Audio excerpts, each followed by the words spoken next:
ver se a causa da morte desses cadáveres realmente foi febre amarela.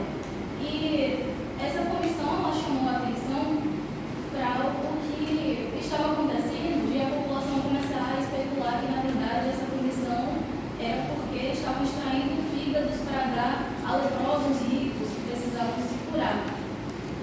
Então, teve alguns casos que Cascudo ele traz sobre um suposto leproso rico que mandava os negros escravizados dele caçarem crianças para eles se curar de tuberculose também. Então, ele fala que essa série de rumores influenciou na lenda urbana que hoje a gente conhece e que agora atua no nosso folclore. Eu também pesquisei sobre a origem romana e italiana, mas, infelizmente, nos outros países a gente não tem um apanhado bibliográfico, narrativo, sobre diferentes lendas, né, do país deles. Então, tudo que eu encontrei foram em sites, em fóruns, de uma forma mais informal do que realmente seria o que Cascudo trouxe para a gente. Então, eu vi que tem termos em italiano que podem justificar que lá também existe essa mesma lenda, mas o que é mais concreto mesmo é a origem de Portugal e da Espanha também, já que desses rumores todos sobre substâncias humanas, sobre fígado, curar doenças, a única coisa concreta mesmo foi o crime de gado, que aconteceu na Espanha em 1910, em que um enfermo por tuberculose sequestrou e matou uma criança, colocou dentro de um saco, acreditando que o fígado dela tinha poderes curativos.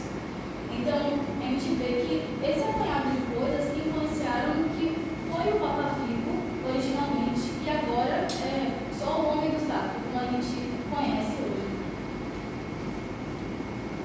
Partindo mais para a discussão do caçador infantil, é interessante perceber como que tem uma intersecção entre todos esses rumores, que é a presença de uma pessoa que está à margem da sociedade, de uma forma racial mesmo, tanto que um dos nomes dele é Negro Velho.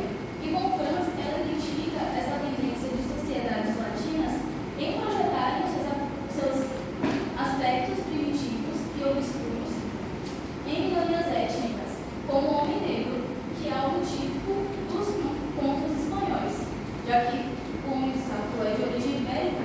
Isso se justifica, por exemplo, por uma tentativa de não reconhecer o mal em si mesmo. Então, o mal ele é externalizado, ele está no outro. É interessante isso porque antes o mal era uma força da natureza, ele estava na cuca, era uma distância considerável do ser humano. Quando ele finalmente encarna uma forma humana, ainda é de uma forma mais externalizada. É o homem marginal, negro, doente, é uma imagem que traz asco e que afasta as crianças. Então é uma coisa de uma separação mesmo, uma rigidez, em que a sombra, os aspectos negativos, eles encarnam essa figura, nessas narrativas, se distanciando do que seria o herói da história, que é a criança. Dessa forma, o saco, ele atua como uma ponte esses dois extremos, já que a criança, ela representa a esperança, a luz, a continuidade. A criança, arquetipicamente, ela representa um futuro cheio de possibilidades. Ela é o herói natural para a gente torcer. Quando a criança aparece na história, simbolicamente, a gente se identifica com ela numa posição de ingenuidade, de fragilidade, de inocência. Então, quando essas duas figuras aparecem de formas opostas, representam a moral dessa história, representa essa coisa de ser escurecida ou contaminada pela animalidade. Animalidade no sentido de bestialidade, de algo monstruoso, de algo diferente do humano, de algo irreal e cruel. Então, esse outro, o negro marginal, sequestrar a pureza da criança para integrá-la ao seu mundo de trevas, o que justifica o medo do rápido, já que são dois opostos. A criança representa a identidade civilizatória branca e o homem de saco representa a sombra, o aspecto negativo, o asco, a doença, aquilo que deve ser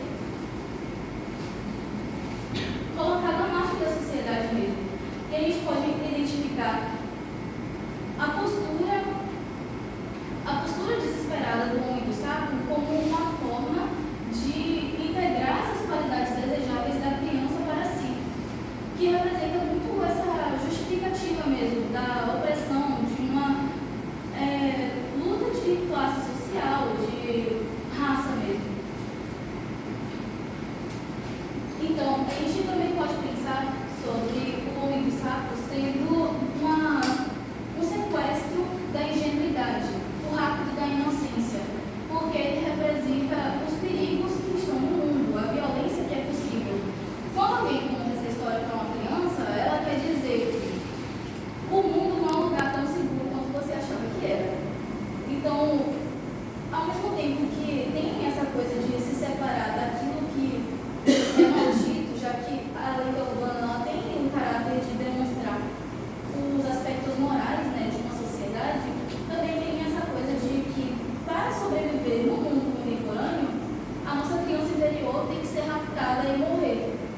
E essa concepção, ela assusta bastante, é por isso que ela é tão frequente como uma narrativa global. Então, a gente percebe que o bicho-papão, que a gente percebe como algo clássico, vai incluir diferentes origens a mesma história, a história sobre um monstro que vai raptar a criança.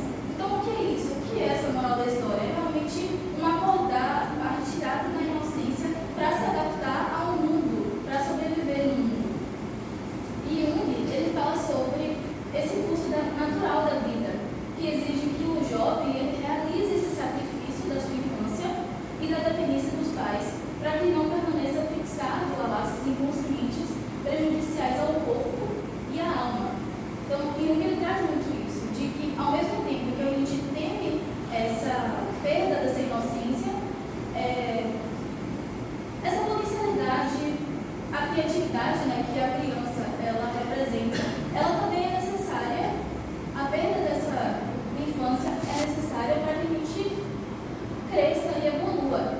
Só que aqui a diferença da lenda é que é uma retirada brusca, brutal, da inocência de uma forma que não deixa com que ela cresça de uma forma evolutiva, natural. Então aqui a gente fala um pouco sobre, por exemplo, as crianças que elas são atraídas para esse tipo de histórias, de horror, muito naturalmente, como se essa curiosidade sobre o mal do mundo as atraísse. E Von Franz fala muito sobre isso, sobre como que quando você não inventa histórias de horror para crianças, elas começam a inventar elas mesmas, porque isso as aproxima de algo no interior delas. O reconhecimento do mal no mundo, mas também um aspecto de curiosidade.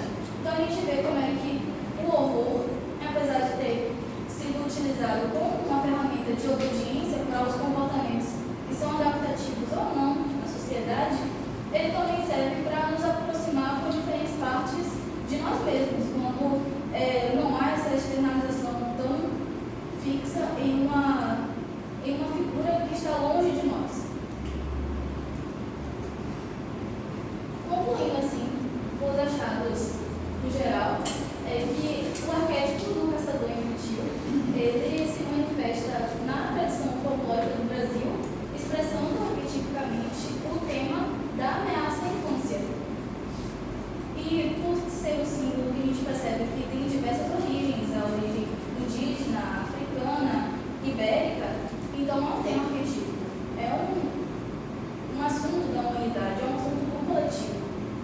E a principal limitação do meu estudo é que foi só uma revisão narrativa, né, bibliográfica, não foi exatamente uma pesquisa nas comunidades sobre a opinião das pessoas sobre esse tema, ou, enfim, não teve contato direto com seres humanos, mas foi uma análise simbólica a partir do que foi achado no livro. E para as pesquisas futuras, seria interessante talvez explorar um pouco desse